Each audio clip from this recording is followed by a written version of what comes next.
All right, everyone, it's time for some health news here because dengue fever and malaria are both still burning through parts of southern Florida. Sarasota County has had several new cases since that original small batch of malaria cases. So they've spent the entire time spraying pesticide. Hundreds of thousands of acres of land have been treated with anti-mosquito chemicals. Not the good one. They could pit bomb the whole southern half of the state with DDT. You wouldn't have to worry about any Anopheles mosquitoes managing to escape that one, but we're not allowed to use that anymore because a couple of birds speculatively might die. It's a real big problem. Meanwhile, there's still DDT being made in India. Maybe DeSantis could do something real great and obtain some of that. Get some goddamn artillery shells loaded down with DDT and do it like military training style. Just bomb the area with DDT. Again, you won't have any more malaria cases.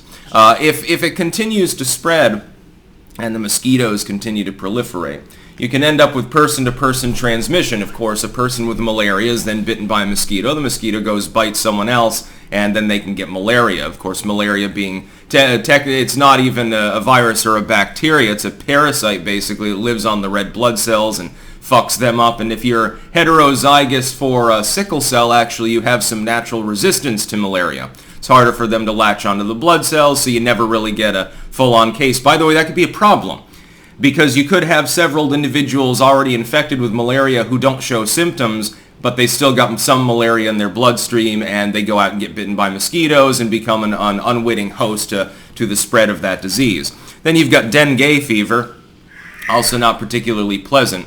And these are going around Florida now. Now, there have only been a small number of cases. You got a couple of cases over the last month.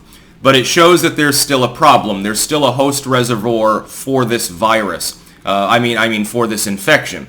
And they got to get serious about eliminating it at great public cost, by the way. Otherwise, you end up with more cases. The problem is at some point you hit the level in which the cases begin proliferating. Now, malaria was a problem in parts of the United States since inception.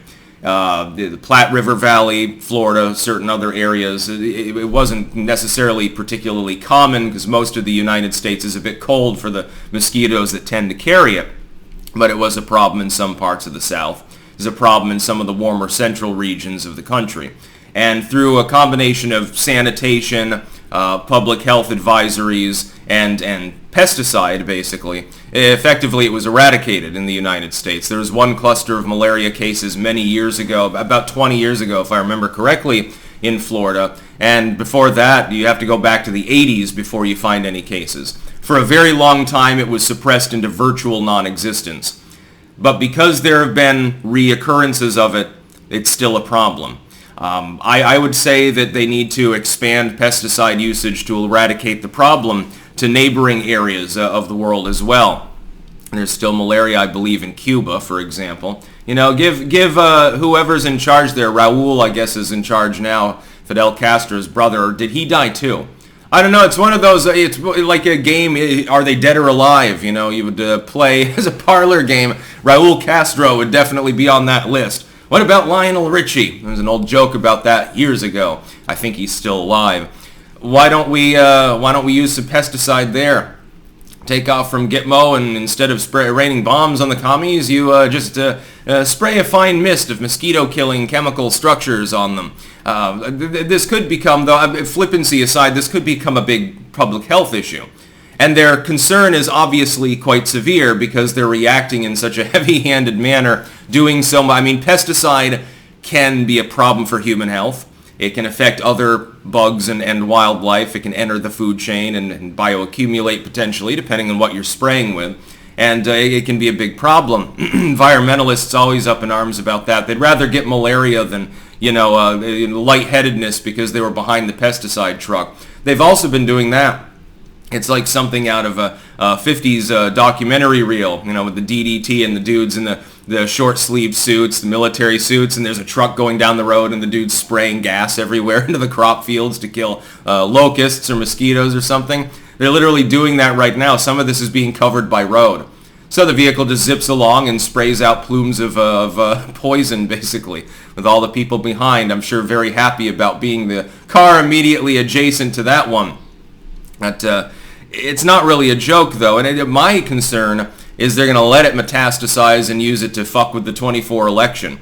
It's not Hong Kong. We've totally not seen anything like that before, now have we? Now, the idea that there's going to be anything more than localized outbreak with a disease like malaria when there's not a large host population and the particular mosquito required generally to transmit it is not particularly common in that climactic zone means it's probably fairly unlikely. But it's possible. And it shouldn't be possible because it should have been eradicated from all of North America right now. We were making progress. People 100 years ago had some effective methods at dealing with the malarial mosquito. Why is it that we've lost the will as a society to simply snuff the issue out once and for all? It's not impossible. You know, if there's no Anopheles mosquito around, it's going to be hard for someone who comes from overseas who happens to have malaria to start a local cluster, because how are they going to transmit it? It's going to be by giving blood, maybe? Blood transfusion? Yeah, malaria becomes the next AIDS in the United States. Something like all the heroin junkies start dropping dead of anemia. It's a bigger problem, though, than people are understanding. Malaria is the #1 killer of human beings in the world, especially in Africa, parts of Southeast Asia, Latin America. Malaria is a huge thing. And it shouldn't need to exist. We could have eradicated it by now, basically. Wouldn't be the most environmentally friendly solution, but it would definitely be the most anthropo-friendly solution. I notice that our politicians are siding with the mosquitoes at times. It's very saddening. That's about all. Peace out.